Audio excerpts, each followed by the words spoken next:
Florida has been the nonstop target of attacks by the left for their response to the lockdowns and pandemic. Well, Florida Congressman Byron Donalds has some thoughts on this. He represents Florida's 19th Congressional District. He joins me now to discuss. Congressman, good to see you. Thank you so much for being here. I have to get your reaction, Congressman Donalds, to the president today, how he had said that some of these lawmakers and leaders of states, he didn't actually mention anyone by name, but of course we all know he's talking about Florida, talking about, my state of Texas, talking about some others, saying that these leaders, these governors need to move or get out of the way if they're not, I guess, co-signing on to mask mandates and entertaining the idea of other lockdowns. What are your thoughts on this, and how do you think that your state has done? First of all, I think Joe Biden's still living in 2020.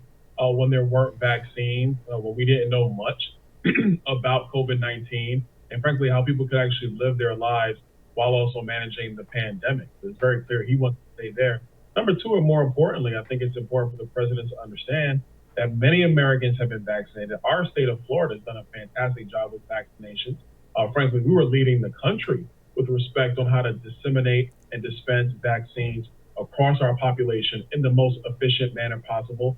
So much so that Joe Biden had to abandon his plan of FEMA vaccination sites and actually go with what Governor DeSantis was doing with respect to using pharmacies as the primary way to dispense vaccines. And that was really, really smart. We're talking with Congressman Byron Donalds of Florida's 19th Congressional District. And that was really smart as well, because I just remember when I was listening to some of the press conferences from lawmakers in your state and Governor DeSantis, and then when I would listen to the way that some of the folks representing the Biden administration would talk about it, I got more information from Florida lawmakers. I mean, I knew everything about what was going on with Florida. We all knew everything that was going on. We knew about your vaccination rates. We knew about everything because everyone was so transparent with the data. Talk a little bit about how you think that helps people, because we keep hearing the vaccine hesitant. We keep hearing about this. How much does that make people feel a little bit more comfortable about going and sitting down, rolling up the sleeve, and being injected by someone? I mean, I would imagine that knowledge is power. It absolutely is. Look, first of all, number one, if you want people to actually take a vaccine, you have to give them all the information, not some. Don't cherry pick. Don't throw out the pieces that you want people to hear and then throw a bunch of innuendo. Number two, what Joe Biden and Kamala Harris did last year is they actually talked down the vaccine. Everybody knows it. The mainstream media, they choose to ignore it today, but they talk them down so much so what you actually have is you have minority communities. Black and Hispanic communities are the communities where vaccine hesitancy primarily exists.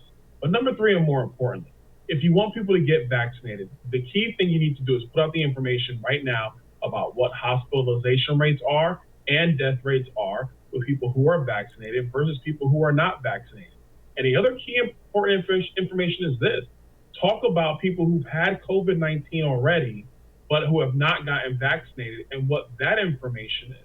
The White House is living in this world where you either got the shot or you didn't, and they ignore the reality that there are millions of Americans who contracted COVID-19 during the first wave, if you will, with the Alpha variant, and they actually got through it fine, and they've now lived with antibodies or some T-cell memory or the like.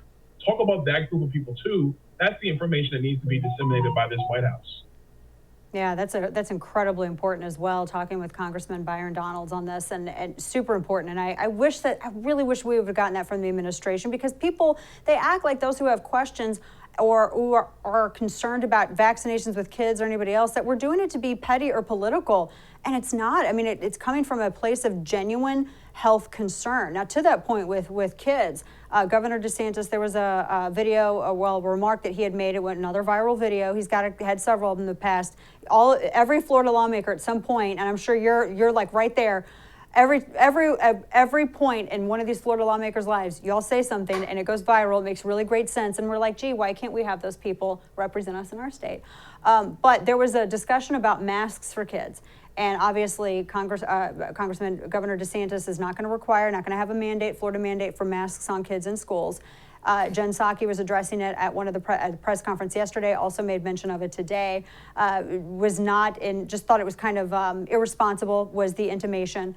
But when you look at the numbers, Congressman, that they're basing this off of, I mean, we had that 335 out of 75 million that the CDC was citing as the rate for fatalities of children with coronavirus. But then you had the Wall Street Journal and Johns Hopkins come out and say that the CDC was irresponsible because they didn't vet any of those numbers. And when one of the lead researchers at Johns Hopkins, when they looked at all of these cases that the CDC was citing, they discovered that absent any serious secondary health issue, there was a 0 mortality rate for children in coronavirus, but yet we're still going forward with the mask mandate. So that doesn't really make sense that your state would be irresponsible in not enforcing something that was based on not real facts anyway. I mean, talk a little bit about this if you would, because I'm sure you were aware of all of this.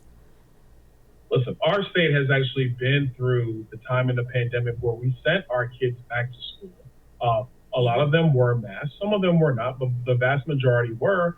We actually went through that part of the pandemic and nothing happened, except that our kids were able to learn in school. I know that that CNN and the left, they wished nothing more that there would have been some massive super spreader event in one of our schools, but it didn't happen. The other thing that we quickly learned is that, number one, children are very, very resistant to COVID-19. Many of them who typically even contracted are asymptomatic. And they're actually low spreaders of the vaccine. How can I say this? Because our children were in school most of the last year. They were not sitting at home like in a lot of the blue states. So Joe Biden and the White House, they could actually learn a lot from what happened in Florida. CDC learned a lot from what happened in Florida and take that to advise the rest of the country. In my view, children do not need to be masked, because the first issue is they actually are very resistant to the virus itself. They're not really passing it much at all. But number three, and more important, if there are adults, obviously the teachers, the administrators who are concerned, they can go get vaccinated. That's something that exists today that did not exist before. They can easily protect themselves. Masking kids at this point really isn't going to help much, in my view. Furthermore, if you've seen kids who are wearing their masks in classrooms, I've seen it. The things are hanging off their nose, it's twisting off their face. They don't really wear them appropriately. They're not wearing N95 masks, which by far are the masks that are the most helpful. They're wearing the surgical masks or some gimmicky masks you buy at a local 7-Eleven. And then when the kids leave school, those masks are coming off as soon as they can. So we should not be going down that road. The governor is right with not requiring a mask mandate in our state. I wish CDC and other governors around the country would follow his lead.